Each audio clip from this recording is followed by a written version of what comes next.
Que tu sois musulman, chrétien, peu importe ta religion, viens ici, regarde cette vidéo et s'il te plaît, en contribution, tu réagis en commentaire. On va regarder une vidéo et après, on va réagir. Je jure au nom de Dieu Tout-Puissant d'être loyal dans mon travail, de ne pas trahir. Reprenez la formule de serment. Je jure au nom d'Allah Tout-Puissant.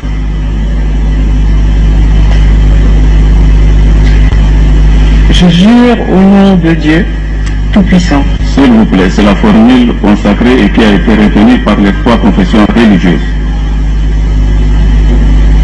Soit vous prêtez serment tel que dit, ou soit vous disposez, Madame la Ministre.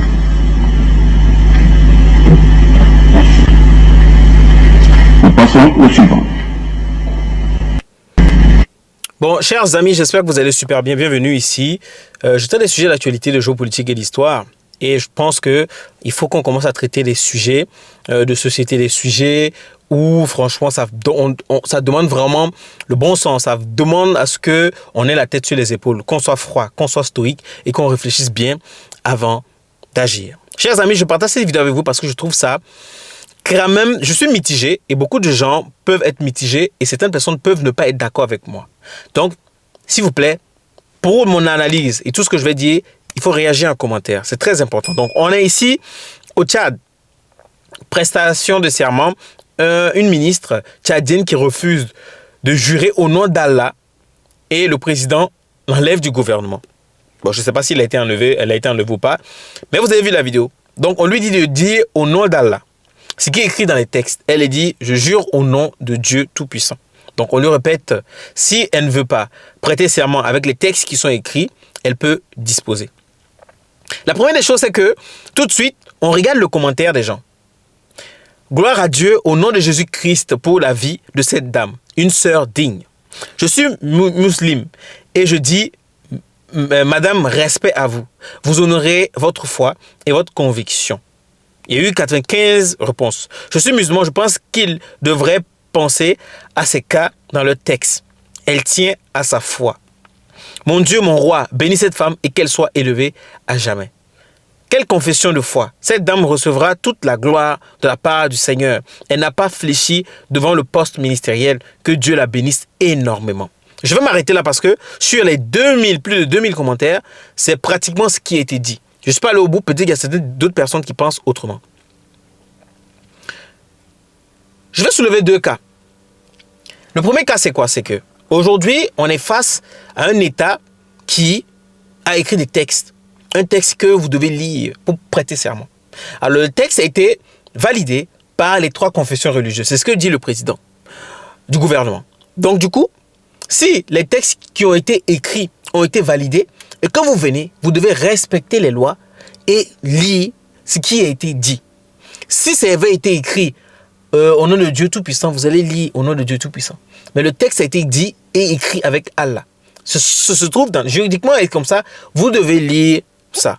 Vous devez prêter serment et dire ce qui a été convenu. Donc, toute personne qui vienne, peu importe ta confession religieuse, tu lis. Ce n'est pas une soumission. Ce n'est pas comme si tu te prosternais devant un autre Dieu ou quoi que ce soit. Dites-moi le contraire en commentaire. Hein. Maintenant, là, moi je vais dire une chose. On est au Tchad et quelle est la langue la plus parlée au Tchad? Déjà, le contexte dans lequel ce texte a été défini et que ce texte a été défini dans une langue française avec un mot arabe, je pense que les trois confessions religieuses ont dû définir ça en commun accord. Et depuis longtemps, c'est ce qui se fait. C'est ce qui se fait. Et il n'y a pas eu quelqu'un qui vient réclamer cela. Ça, c'est le premier cas. On va revenir, hein, parce que je veux faire un argumentaire là-dessus. On va revenir là-dessus. Les deuxièmes cas, cette dame, peu importe sa confession religieuse, moi, j'ai envie de poser une question. Donc, ce qui veut dire que elle, si elle avait sa langue maternelle, par exemple, moi, je prends le cas du Togo, par exemple. Quand on dit, si dans les textes, c'était écrit, je jure au nom de Yesu, Tout-Puissant, est-ce que cette dame-là va se dire, je ne veux pas dire Yesu? plutôt que de dire Yesou, je vais dire Dieu. Parce que pour moi, Yesou ne traduit pas vraiment Dieu. Parce que Allah veut dire quoi? C'est une langue. Pour un chrétien musulman arabe qui parle l'arabe, donc son truc c'est l'arabe, et que dans sa langue, Allah veut dire Dieu, le Dieu tout-puissant, l'être suprême, le Dieu. Donc lui, qu'est-ce qu'il va dire? Il ne peut pas dire Allah, parce que dire Allah, ce n'est pas Dieu. Vous savez, il faudrait un moment qu'on ait la tête sur les épaules, qu'on essaie d'analyser les choses.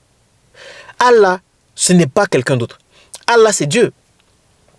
Allah, c'est Dieu. Je ne sais pas, peut-être que je me trompe, hein, que les musulmans qui prient, qui ont le Coran en arabe, viennent me dire, pour comprendre, je ne suis pas là pour un jugement ou quoi que ce soit. Mais on essaie de réfléchir avec la tête. Réfléchissons avec la tête. Quelqu'un qui vient dire Allah, est-ce que Allah n'est pas Dieu? Est-ce que Allah, ça ne veut pas dire Dieu? Je jure au nom de Allah Tout-Puissant. Je jure au nom de Dieu Tout-Puissant. Refuser de dire Allah parce qu'on pense que Allah ce n'est pas Dieu et on refuse de respecter cette loi-là et on se dit que non, si je dis Allah, c'est comme si je me prosternais devant un autre Dieu. Non, c'est le même Dieu. C'est Allah.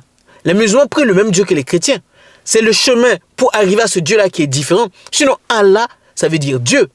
S'il vous plaît, si ce que je dis, c'est pas vraiment ça, il n'y a pas de problème. C'est ça. Le débat, c'est ça. Il faut réagir en commentaire. Arrêtez. Si, par exemple, moi, dans ma langue, c'est Yesou, ou c'est Wende, en Moré, et qu'on dit Wende, ce n'est pas Dieu, donc il faut dire ça en français pour qu'on sache que c'est le Dieu Tout-Puissant? Non. Dieu a un nom dans chaque langue. Donc, ce qu'elle a fait, moi je trouve que elle est en erreur. Elle est en erreur. Elle est dans l'incompréhension, c'est de l'incompréhension. C'est vraiment décevant je suis désolé de le dire, mais c'est décevant de penser que dire Allah, c'est régner sa foi. Quand les musulmans te saluent salam alaikum, c'est une salutation, bonjour et tout. Est-ce que pour autant que la personne va dire salam alaikum, tu ne veux pas répondre? Tu peux répondre bonjour, ça va. C'est le français. Le problème, c'est quoi? C'est que quand je reviens dans le premier cas, c'est ça le problème dans nos pays. Parce que nos langues ne sont pas nos langues officielles. Qu'on utilise d'autres langues. Et l'État tchadien devait aussi, dans un commentaire, j'ai vu, devait penser aussi à cela. Peut-être que ça porte à confusion. Mais si les trois confessions religieuses ont décidé et se sont dit que normalement le mot Allah ne devait pas vraiment poser problème à qui que ce soit et qu'on peut l'utiliser quand même, on l'utilise. Donc, en tant que chrétien ou quoi que ce soit, on nous apprend. Il faut respecter la loi de son État. Ici, on ne t'a pas demandé de te prosterner devant un autre Dieu. On ne t'a pas demandé de te prosterner devant une statuette. On ne t'a pas demandé de te prosterner devant un Dieu. Non, c'est Dieu, c'est Allah, c'est Yeshua, c'est Yahweh, mais dans différentes langues. Donc, je ne comprends pas pourquoi les gens aussi viennent en commentaire réagir de la sorte. J'ai comme l'impression que les gens... Bref, c'est des fois dommage de voir que nous sommes toujours en train de passer du temps sur des choses comme ça. Je sais très bien que c'est des débats qui enveniment beaucoup les gens. Les débats de religion, les débats de politique et les débats sur le football, sur le sport, surtout le football. Mais j'ai envie de dire une chose, c'est que toutes ces choses-là doivent se faire avec une tête froide, avec une tête bien pensante et bien réfléchie, ne pas être dans les émotions. Parce que toutes les personnes qui ont réagi ont été dans les émotions et n'ont pas fait cette analyse-là. Pour moi, dire Allah, moi je dis non, par Allah, tout va bien se passer. C'est pas parce que je dis par Allah, tout va bien se passer que je renie ma foi. Je l'ai dit en mot arabe. Je pourrais dire par Yeshua, tout va bien se passer. Donc, chers amis, dites-moi ce que vous pensez en commentaire parce que pour moi, ne pas vouloir dire Allah, ce qui est écrit dans les textes, je trouve ça dommage. Déjà, si le texte avait commencé en français, ils auraient pu le faire en français complètement. Ou si c'est un texte qui allait se faire en arabe, le faire complètement en arabe. On ne peut pas me dire qu'un arabe chrétien, s'il dit Allah, c'est un problème. C'est pas un blasphème. Bref, dites-moi ce que vous pensez en commentaire. J'aimerais bien vous lire. Si vous n'êtes pas d'accord avec moi, faites-le moi savoir dans le respect, chers amis. Vraiment dans le respect. Qu'on se respecte, qu'on dise des choses sans injurer qui que ce soit. Moi, je veux savoir. Peut-être que je me trompe. Peut-être que le mot Allah veut dire autre chose. Que les musulmans viennent me dire. Je veux comprendre et je veux savoir. C'était moi. On se dit à la prochaine.